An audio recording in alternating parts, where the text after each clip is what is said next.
like have to get that out too. Yeah. You don't have to live with pain or chronic neuro issues any longer. In this podcast, you will learn how to stabilize your brain, body, and biochemistry for the rest of your life. I'm Dr. Teams, and this is the NeuroRESET podcast. Okay. Hey, everybody. Welcome back to another episode of the NeuroRESET podcast. I'm Dr. Teams, and we have a wonderful guest with us today. And by the way, you're going to have to give me just a little bit of a leeway here. I'm starting to lose my voice, so I apologize if I cough into the microphone here. But we have a wonderful guest with us today. One of the conversations we had was every time I step into this situation, I just feel like I'm walking on landmines. And that was kind of the turning point when things for you, I think, started to change when we had that conversation. Mm-hmm. And so what I'd like to do is welcome Tawny here and see how much of her story she is up to sharing, and because she's had a really cool experience. And I'm just grateful that she's here and feeling good enough to be able to share her story. Yeah, me too. I'm grateful that I met you and grateful for how far we've come. Yeah. So what do you do for a living? So first of all, I'm a mother, Mm-hmm. and I have 4 teenagers. But I also teach yoga, meditation, sound healing. So that's kind of been part of my lifestyle. So when I came to you, at a really high level of dysfunction, I was like, this is so not on brand for me. I need help. Right, because you do this for a living, right? Yeah. You like heal for a living. Yeah. So that's an interesting thing that you brought up is, how do you think things moved away from your training so much? I can't pinpoint how that might have happened. I just know things started coming at me so fast. It just felt like there was a point where I think the analogy I used with you was I could not get my head above water. I felt like every time I would come up for air, I would get hit by another wave. And it was this sensation of drowning. And I was having all these physical manifestations of that internal feeling that I went down the normal path with. I have kind of a complicated history with autoimmune disease, and we weren't really finding answers there other than a lot of inflammation. Mm-hmm. So that's when Dr. Tade sent me to you. Mm-hmm. And I was so desperate that I was like, I don't really understand what this is, but I'll give it a try. Yeah. So thanks, Dr. Tade. I know you're listening. We love Dr. Tade. Yeah, she's amazing. And so I guess what led you down that road to see Dr. Tade? So I had been through some really intense, a really intense period with my autoimmune flare-ups. And I was able to improve those by removing my breast implants, which I've been very open about. So that was a big kind of pivotal moment in my life where all of these things kind of remedied and went away, and I was feeling fantastic. So I left kind of all the specialists that I was with and went to start seeing Dr. Tade for just more of a holistic approach to my health because I was in a good position. And so maybe a year or 2 into seeing her, I had kind of had some big life things happen that were very stressful, a lot of grief. I felt like so much coming at me, just a really intense period. And I started becoming symptomatic again. But so one of the autoimmune diseases that I was diagnosed with was dysautonomia, which was horrific. I also have been diagnosed with lupus, and I would say that dysautonomia was 1,000 times worse. Why was it so much worse? I've always been someone who's very in tune with my body, and I understand the mind-body connection. For me, dysautonomia was a complete severance of that connection. And so I felt completely lost and helpless with that. Like no matter what you did, you couldn't control your body kind of thing. Could not control it. Yeah. Which is funny, and I'm jumping ahead here, but it leads me to think of, I'm remembering when I was working with you and you started talking to me about breath work, and I was like, what? I teach pranayama. I understand breath work. I'm well studied. like, that's not going to help me. And then you wanted me to do this simple breath work. Do you remember? And I would have to make you do it in front of me repeatedly to try to, because I was so dysregulated. It was like, I couldn't even do a simple, I think you wanted me to do in for 10, out for 15. Yeah, 5-15 is 5-15, usually what we do. Yeah. And I was like overcomplicating it. And you're so perceptive. You were like, okay, I hear what you're telling me, but I can also see how hard you are on yourself and what a perfectionist you are. And I think that this is part of the issue here, adding to the stress. Like we're most of us are our own worst enemies, right? And, you know, that could come from other places in life. And the fact that if somebody's maybe our worst enemy at the time is they make us out to be our own worst enemy, right? So a lot of that's trained into us. It's not usually our fault. None of us want to beat ourselves up. It's just life gets in the way and it changes us a little bit, right? Sure. So what's funny, what you just said is about the breathing stuff. Usually in the beginning when people are coming in like a fight or flight type of scenario, right? So you're in survival mode. So your body isn't worried about functioning at happy hour with like a girl's night out. It wasn't worried about, you know, taking the garbage out or making, you know, kids getting their homework done. It's going to react to things like that, right? And when you're doing that, your nervous system is really running from a bear, and it's running fast. And in your case, it was running really fast. Right.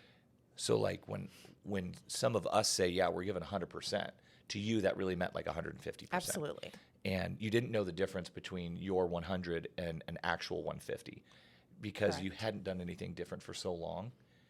And that therein lies the problem. Yes. You know, you can only drive a car so hard before it gives out. You can only run flat out for so long before your system wants to give out. The same is true for being in a stressful situation.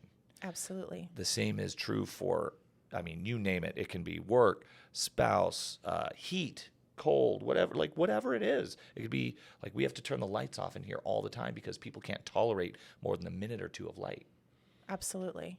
Right? Yeah. And I was in such a prolonged state of that fight or flight that it was like all systems had just completely shut down. Right. And they were even they were starting to control you, right? Because I know one of your symptoms when you first presented, you're like, my family tells me my head shakes. Yeah. And I haven't seen that in a long time, by the way. And that was like that was a minor, but yes. Right, but it was one you could see. Yeah, totally. It's not one that like nobody else can feel what you're feeling. Right? You can try to explain it, but everybody else is like, oh, it's just stress. Oh, it's all in your head. Oh, this, that, and the other. It's like to some degree they're right because that's where these pathways are. But understanding what those pathways respond to is the key. So what was different? Well, why do you think our approach worked for you? Okay. So I want to articulate this well for other people who might be in the position that I was in. So I'm going to do my best, but I certainly feel pressure to make sure that people understand. It's hard to articulate what you do. I've even spoken to some of your people who've inquired on the phone. You've had them talk to me, which has been really interesting because a lot of the same sort of when you're not in a good place coming in, and then you're reading all this information and you're looking at this commitment, and it's quite a drive for me and I don't have any free time. So this was like, how am I going to do this? It was so overwhelming. But I think because I had such a good referral that I was willing to try it, and I was so desperate.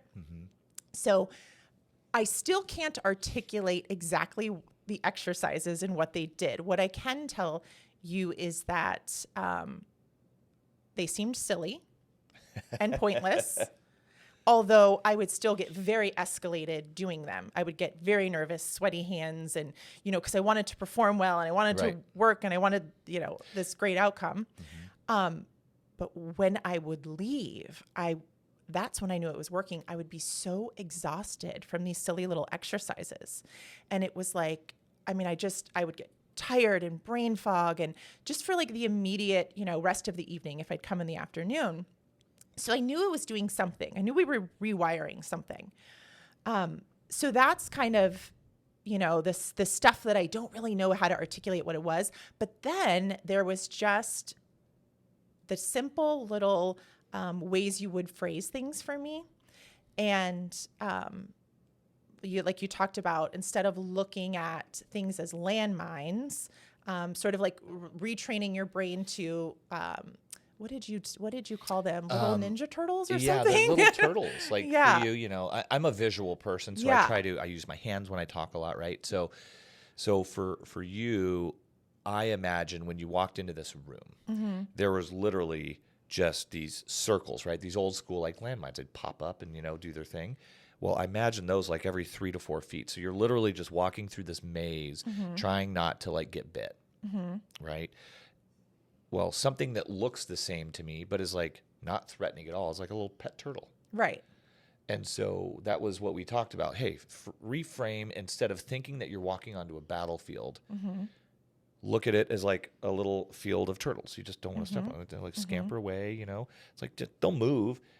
They're not a threat, but they're just in your way. Right. But when you're running from the lion, they feel like major threats. So that was the first time I think you said something that I was like, it gave me back a little bit of sense of control again. Like, okay, in my mind, I can start to try to do this and have better outcomes throughout the day. And then when we went into the breathing, that was extremely helpful. But I of course took it out 150% and took it very seriously. Right. And I was doing this as an exercise every day. And I remember the day that I was in here in the recovery room, my favorite place on earth. And I decided I was going to commit to doing that breath work the entire time. And by the time I came out, it was the first time I had felt parasympathetic switch on in I don't know how long. I remember saying to you guys, I feel like I took a narcotic. Like, I am so relaxed, and I don't remember what this feels like.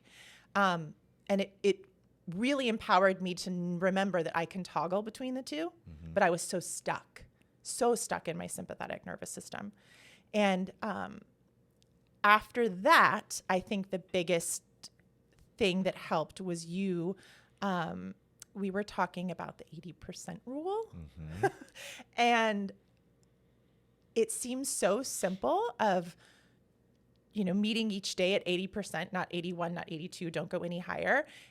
I still have to work on it every day today, because I think another thing when you've dealt with layers of autoimmune disease and you've dealt with flares and remissions, when you feel good, you try to make up for all the time that you felt bad, and you want to prove your worth, and you want to be the best version of you and take it all on. And all that does is set you back. I mean, it completely sets you back. And I didn't realize that until we really worked on that. Yeah. That 80% rule. Yeah. It's something that everybody with dysautonomia deals with. Is you're going to have good days, you're going to have bad days. And most people try to learn how to live under that threshold where they flare, right? You start shrinking your life more and more and more. It's like, okay, I can handle this. Well, that doesn't make you any stronger. It just limits the flares, right? So when we talk about your 80% rule, we have to understand that usually your 80% is still going to be 110. Because you were at 150 the whole time, right? Correct. I don't know if those numbers match exactly, well, but you understand what I'm saying is you were trained to go so hard and try so hard and execute and perfection, and I'm never going to stop, and all that did was just burn you out most of the time. Absolutely. So for you, when we said 80%, that was still like too much. And then I think we had another conversation of, hey, like, let's look at this a little different way. And I had this conversation again recently is you're used to going 150. So if I say 80%, you're still going too hard. So let's look at 50% as your new 80%. Yes. And I think I know what you're talking about. You're wording it differently, but it was a conversation we had where I had told you when I was starting to feel better that I felt like I was now instead of like drowning in the ocean, that I was maybe like on the surfboard, on a paddleboard, kind of surfing the waves, riding them a little better. Going with the flow. Going with the flow, and I was feeling a lot of progress. But you weren't in control yet, I think is what you described there. Right. I just wasn't drowning. Yeah. And you said, okay, well, what can we imagine that's better than that? I think this is where that 80-50 comes in. And I was like, what do you mean? There is nothing better than that. And you said, well, like, what if you were like in a nice chair on the beach with an umbrella and a book and a cold drink? And I was like, is that even an option to feel like that? Like, how do I feel like that? So then I started chasing that, which I didn't equate to 50%, but what would it feel like to just feel peaceful in your body and high functioning and, you know, it's okay to acknowledge that I have an edge and that I have to mind that. Yeah. Well, we all do. Yeah. You know, I just don't, not everybody falls apart the way I do. I mean, there's lots of layers of, besides the autoimmune, there's, you know, childhood stuff and there's traumas involved. And I think personally those things go hand in hand, but totally. Well, the science shows they do. Yeah. Right. Certainly the trauma and the autoimmune stuff. Sure. So when you look at that, right, let's say it's early childhood. And you're in a place that's supposed to be safe. It's supposed to be protected. You technically have 2 caregivers, and they're supposed to love you dearly, right? So if you're in that safe environment, your nervous system is gonna develop more naturally and in a relaxed rest and digest state. Correct. It's gonna give your brain the blood flow it needs, or allow you to put blood flow to all the right places so that it can grow appropriately and develop appropriately. Mostly I'm looking at the frontal lobe. But if you're not in that safe state and you're in a fight or flight position from early on, that's going to do exactly the opposite. It's going to decrease blood flow to all the vital areas that help you thrive, and it's going to promote blood flow to more of those survival areas. Mm-hmm. So the amygdala, the emotional centers, the reactivity stuff, right? The hanging on the edge of your seat, the running from a bear, all that becomes very natural for you.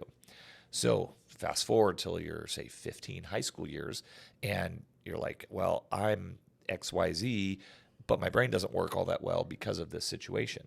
And usually in the childhood, it doesn't get any better the longer you're in it.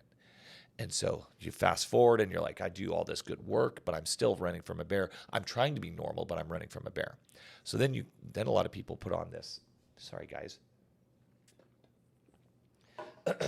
Then a lot of people put on this mask, so to speak, right? All the while, in your own body is this inflammatory fight or flight process that's designed to be short-lived, meaning it goes up and it comes down and it recovers, but it remains elevated like your entire life. Mm-hmm. You cannot heal when you're in that position. Mm-hmm. And that's the interesting thing, though, is I perhaps put on the mask for some time, but at a fairly young age, I really was like, no, I'm diving headfirst in this. Mm-hmm. I'm doing all the healing things, right? I'm going to be vulnerable. I can do this. I'm going to face it. Yep. I've got this. But I still needed your help to get there. And look at the way that you did that. And this typically goes with, at least that I see with people who do deal with trauma, is your answer to addressing this and fixing it on your own is to go 150%. Right. So it's like you push so hard to fix what was wrong that you kind of shoot yourself in the foot in the process. Yeah. Unknowingly. It could be all the right stuff, but you're still driving that car in the red line. Yeah. Right? And that's what people, when they come in, they're like, okay, what can I do? Yes. Do less.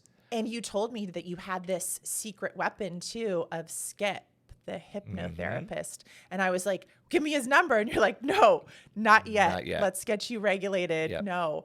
But yeah, to your point, I was like, great, I'll do all the things. I just want to feel good. Yep. And like, like you said, it's like, hey, let's do less of this and more of this, right? It was more of that tap into the relaxation. And that's where that day you came out, feels like I took a Xanax, right? And I was like, this is amazing. It's my favorite room in the whole world. Mm-hmm. And that's when I think we were able to actually have that true, what does 80% look like? Like if you just gave 80%, would you still get everything done? And you're like, yeah, of course. Not to my standards. Not to your, the OCD perfection standards. Right. But like when you could look at you could look at all of the patients we have, and a vast majority of them are going to have some kind of trauma in their childhood. A vast majority are going to be that type A OCD perfectionist type of individual. And a vast majority of them are going to be like burnt out. Right? So when you go and look at, and I'm just putting something together in my head, when you go and look at the reason that you had to get your implants out, it's because your immune system was dysregulated. How many other women have them and they're fine? Why you? I'm looking back at that whole fight or flight response from an early age. Yeah. I was first I physically fried and then I mentally fried. Yeah. And the inflammation remained, even after the explants were gone. So many symptoms. It was were way gone. better, I'm sure. Absolutely. But that connection of mind body being fried mentally was absolutely. I mean, Dr. Tade can tell you, I had complete adrenal fatigue. There was nothing left. Have you guys measured that recently? We will soon. I'd be very curious to see what that outcome yeah. is. We had another lady. It was nothing like yours, but she was like passing out a lot. Her cortisol levels were like at 2, and I think they're supposed to be 12 to 19, depending on time of day. Sure, yeah. So in the morning, and so they would never go up above 2 unless they medicated her with corticosteroids, Right. and then it would bump up to 4. That was done maybe a month before we started working together, and they stopped medicating at all. We worked through 8 weeks, 9 weeks, I think it was, and then they relabbed. Boom, her numbers back up to normal. So I'd be very curious to see how your adrenals respond. Yeah, I would be too. Pretty cool. Because if you think about it, sorry, I'm starting to sound like RFK Jr. over here. If you think about it, the stress response is an adrenal response chemically. So you have a neurological, like an immediate response, and then you have a chemical response, which is your cortisol. That comes out of your adrenal gland. And so you have to get out of Dodge, but then you have to have the backup chemicals to support that. So that's where that chronic stress response and adrenal fatigue comes from, because you're just burning the candle too hard. Absolutely. And I think the episode that finally got me in here was, again, I was still in that place of thinking, it can't be stress manifesting this on my body. But I landed in the emergency room, and I thought I was having a stroke. Do you remember I don't remember that, details? no. So it was like... was it just like a couple weeks before you came in? Yeah. I was really concerned. So I just was out to dinner with the family, and I apparently was completely overstimulated. I had made some comments about, were the kids being loud? And my husband was like, no, they're fine. And I thought kind of the lights in the restaurant were weird or too bright or flickering. And he said, no, they're fine. And then we got up to leave, and I just went down. I completely was dizzy and weak. And then there was ringing in my ears, and I was seeing colors, and my heart was racing, and I was sweating, and I thought I was having a stroke. I didn't know what was going on. I went to the emergency room. They called it a vasovagal response, which is basically, we don't know what, we have no answers for why this happened to you. But that was really, really scary. And I didn't understand that, how badly I needed to get a grip and slow down and find that edge and not go past it, because I had a few episodes sort of like that afterwards. And then I would tell you that my vision would go blurry. That would usually be the first sign. And then after what happened, I would just chronically yawn. Like my brain was just starving for oxygen. But I have not had anything near that in months and months. So we're just gonna knock on some wood here. But now, do you feel that after we've worked together that you actually have control over that? That I have control. I have control of the 80% is what I have control of, and that is It's what the other seems stuff, to be the game right, changer. that you were paying too much attention to. It's the stuff that you couldn't control. Yeah, but yes, it was all outside factors. But I also understand when I'm getting overwhelmed and I'm overstimulated now, if that makes sense. Yeah. So where I can say, okay, I need a timeout. You told me, gosh, I think it was, I don't know, a few months ago, want to say you made a comment. You're like out with people, and you're like, I didn't know that I could tell them that I could just needed to go home. I did not know. I Right? did not know that I And could so, do that. like, where before, if you were in that situation 100 times, you never told them once that you were overwhelmed. No, no. You didn't know that you couldn't. You didn't know that you could do that. You were allowed to do that. I really didn't. No. So, and that's what I mean, protecting that 80%. Yeah, I do get overstimulated very easily. It's gotten a lot worse as I age.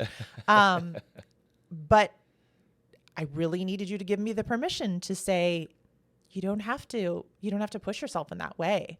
I'm so used to doing it. Right. Well, those good days when you would have them during the autoimmune times, it's like, I just have to get everything done. So you go and do it. Absolutely. And then you usually flare as a result. Yeah. And it's just like this yo-yo thing. Totally. So you don't yo-yo anymore? I mean, I haven't been. I really have been in I'm so grateful. I've been in a really good place. That's awesome. Love it. So, what was your favorite thing that we did outside of your favorite room? We already know what that is. And she's talking about the recovery room, by the way. That's vagal nerve stim, laser, PEMF, and some red light therapy. And I guess you're breathing too. So outside of that room, my happy place. Okay, well, so then you really upped the ante because you brought in the shift wave chair, and that is my obsession. I am Google searching all the time to see if I can ever acquire one of these things, but I would have to take out a mortgage on my house. That's okay. But it's incredible. It's incredible. So what I understand about it is that it helps to sort of increase your capacity or tolerance for stress, and does help with that toggling in and out of sympathetic and parasympathetic. What I know is that I just completely drop in and I leave and I feel like I have shaken all the demons out, and I am just totally at peace. Yeah. Like, it's amazing. Thank you so much for saying that. It's just an easy way to explain it, right? I don't know if anyone will understand that. So what she's describing is this chair that we have. In fact, the bag is right next to us. It looks like a big lawn chair, right? But it's got these little pucks all the way down kind of the paraspinal, so like the muscles and legs. And what they do is they vibrate. But they call it pulse wave technology because it's like bigger than a vibration, right? It's like sometimes it can like rock you, right? Yeah. And so the individual that's in the chair is wearing an eye mask, so to basically block out sensory stimuli, and then headphones to control what you hear. And then it goes through guided meditation or no music or no voices at all, and it's just sound. But it has these vibrations that increase and decrease in an attempt to help you regulate yourself, right? To regulate your own nervous system. So the theory and the science behind it shows that as you increase the vibration, it activates the sympathetic. And as you decrease it or shut it off, it transitions you from a sympathetic to a parasympathetic. Now, in the beginning, like imagine if you would have walked in here day one and I put you on there. Probably too easy to be overstimulated by that. It's so hard to imagine how I was feeling then even. Yeah. But probably yes, because even the first one we did on the shift wave there was a coaching of breathing with the vibrations. Right. So now I just do that automatically. Yeah, exactly. But yeah, that might have been a lot. And so we look at that. So anyway, the reason that we brought that chair in was because I felt like it was kind of there was a gap in our treatment in the sense of we can get people to a certain point, and then there's something required to get you across this bridge to like the self, we can't do therapy here, right? The self-regulating therapy. That's why we have to refer you out. We can get you really darn close without like exceeding that with our licensing, right? This piece of equipment, sorry guys. What this piece of equipment does is it puts you in complete control of the amount of stimulation that you allow to your nervous system. And then when that sucker goes all the way up and it hits like its peak and then boom, it cuts out, it literally feels to me like you're like floating in outer space. Absolutely. We had somebody else describe it as being in that movie Interstellar. Like, did you ever see that with McConaughey? Anyway. Oh, Spaceman's my favorite. Oh, is it? Yes, if you haven't seen it. Which one? Who's in that? Adam Sandler. Is it? I've not seen that. It keeps showing it to me on Netflix. I haven't dove in just that yet. that actually mirrors the way I feel in Really? the chair. Yeah. Okay. So, so if you guys have seen that movie, it's how you feel Yeah. in the chair. Excuse me. So, gosh, how many times have you been doing that now? A couple months? I think I've only done it maybe 4 times. Oh, really? That's it? Yeah. Oh, I could have sworn you were doing that more. Well, you haven't had it that long. That's true. I guess a couple months. Yeah. So, so what this chair is helping her do is retrain herself. As you get better and better at it, and you experience it more and more, there's even like a pulse ox that we can put on your finger that gives you biofeedback on what your breath is actually doing with your heart rate. Ooh, let's do that. You want to try that? Yes. And so your goal is to keep your breathing up with the tones, right? So as you Okay. can tell it's going up, and it should be going up, is your heart rate actually going up because it's reading through your finger? And is it going down like it should? Like when I first started doing it, I wasn't quite ready for it. And what would happen is my heart rate would go up, vibration goes up, heart rate goes down, vibration goes down. But then I'd have this rebound where it would come up and then go back down. Okay. Like, why is this continually like jumping back into fight or flight mode? Interesting. So it just gives you more. It just gives you a ton of feedback to get to the next level, right? And so Okay. it's just called BioDrive, but it's Okay. freaking awesome. So, well, I'm glad you like that. That's really cool. So, beginning to end, who do you feel like this program would be best for in your eyes, or this approach? I have such a complicated history. But it's cool because it can work for such a complicated history, right? It does, and that's what I'm trying to get at. Like, in short, if you were like me and you tapped out specialists, like I can't even talk to specialists anymore because I've just the scope is so narrow, and for someone like me and my history, I need somebody to take a step back and have a more holistic approach. And I feel like I have an incredible team now. But I think for anybody who's feeling like you've just knocked on every door and not gotten an answer, or not gotten the help that you've needed, or just dealing with really vague, sort of complicated symptoms that there doesn't seem to be just an easy black and white answer for, that's when it's really worth coming in. And I'm convinced that what you're doing could help even someone who's feeling great. I mean, I'm feeling great and I'm still coming back in. But I think if you're really lost and you're really desperate and you really just need some answers, that whatever you guys are doing in here is special, and it's helping people. Awesome. Well, what's cool is we've got even more coming for you. So it's going to be delivered this week, and I think it'll help you even more, but everybody else too. And so it's called Exercise with Oxygen. You ever heard of that? No. Okay, well, you'll check it out probably next week when you're in. Okay. Okay, or the next time you're in. Okay. Okay. And so this new thing, and I'm actually going to end up doing a podcast with the founder of the company that we bought it from. And so he has gone through his own Lyme disease, autoimmune stuff, and he's essentially in remission from everything over the years of incorporating this EWAT therapy. So the concept is, in presence of oxygen, disease cannot continue. Amazing. Right? Okay. So when you look at your history and all this autoimmune stuff and how stressed out your system was, it's no wonder why the stage was set years and years ago for these things to happen.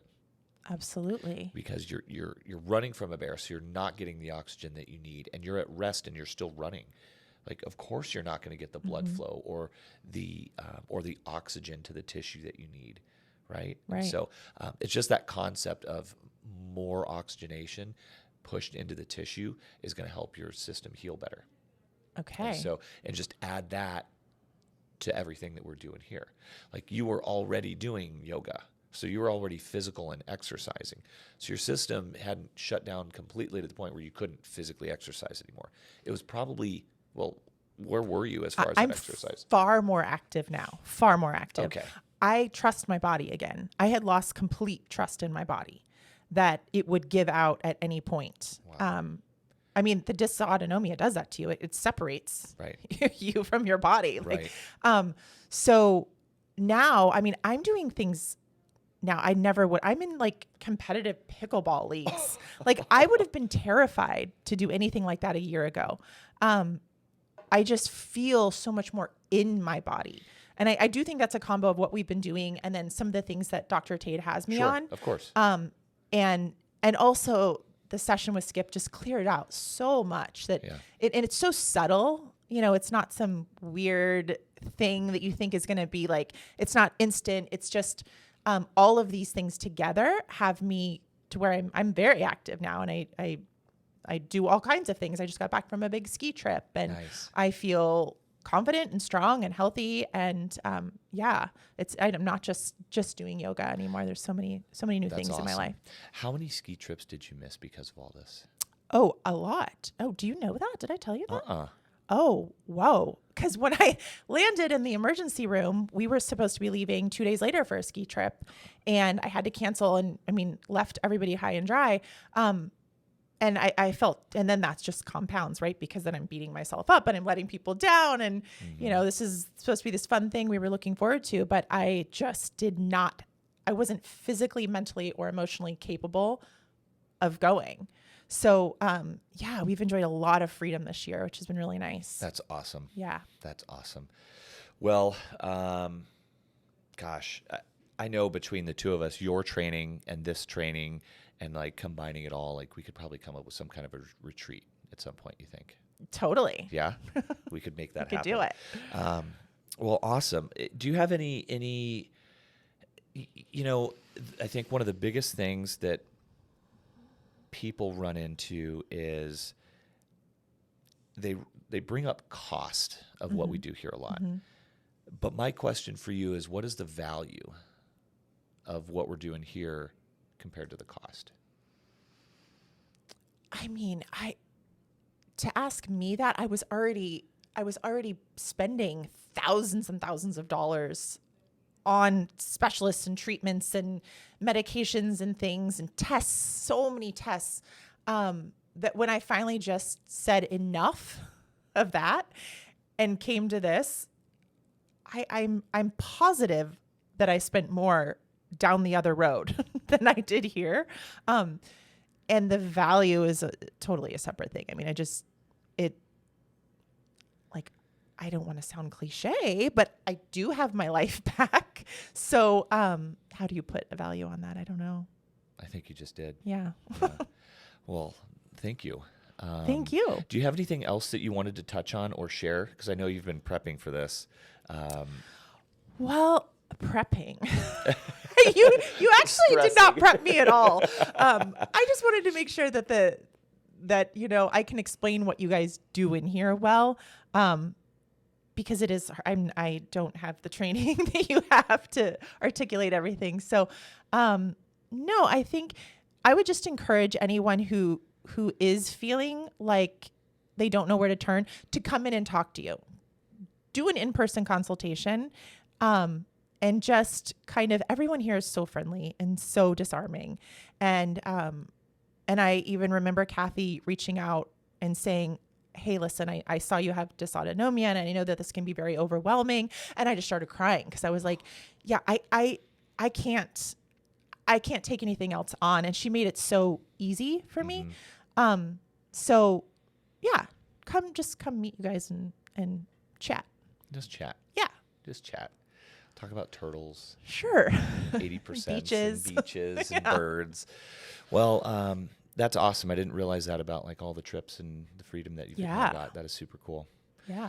Well, I'm excited to introduce you to the EWOT here shortly, the exercise with oxygen. Definitely. And if I like your last words, those are great. You can't put a price on it, is essentially what you said, which is super cool. Well, I'm trying to keep my voice low because I noticed it doesn't crack. Yeah, this is nice. This might be a new vibe for you. Like a late night radio show. Very soothing. And Well, thanks again, everyone, for tuning in, and thank you, Tani, for sharing your story. It's so powerful. I'm glad to be a part of it, and I know I speak for everybody else. Watching you come in, and then watching your entire personality come back out, and like the relaxation that you get to experience is like it's why we come to work. So thank you for being such a good patient. Thank you. Appreciate it. All right, everybody. This is the late night Dr. Teams here, saying thank you again for watching the NeuroRESET podcast, and stay tuned for the next one. We'll see you next time.